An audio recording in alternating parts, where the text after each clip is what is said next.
करजन के धनोरा गांव के निवासियों ने आज वडोदरा कलेक्टर कार्यालय पहुंचकर अपनी मांगों को लेकर ज्ञापन सौंपा। ग्रामीणों का कहना है कि वो पिछले 40 से 50 वर्षों से विभिन्न सरकारी आवास योजना के तहत मिले मकान में रह रहे हैं और उन्होंने किसी प्रकार का अवैध निर्माण नहीं किया है।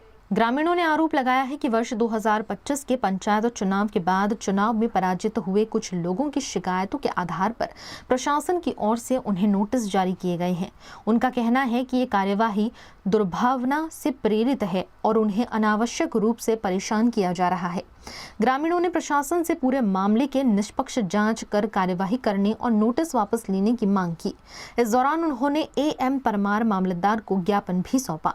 અમે કરજણ તાલુકાના ધનોરા ગામમાંથી આવીએ છીએ અને એમને સરકારી આવાસો તોડવા માટેની નોટિસ આપી અને એમનું કહેવું એવું છે કે અમને 15/17 કે ગમે તેની કંઈક આવાસ એલોટ થયેલી છે।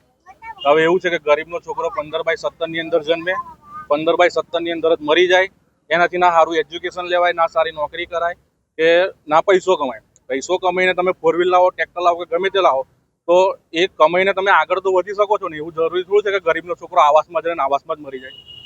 તો કહેવું એવું છે કે આ બે જણનું ગામમાં બહુ પ્રેશર છે અને માથાભારે ઈસમ છે અને આ બધું ચૂંટણીની અદાવત રાખી અને આ લોકો કરી રહ્યા છે, બચાવવા માંગે છે અને એમને એવું છે કે તમારું દબાણ છે તો તોડવા માંગે છે। તો સરકારને એ જ આપણે અપીલ છે કે એકવાર સ્થળ પર આવીને ચકાસણી કરો કે એ દબાણ છે કે શું છે।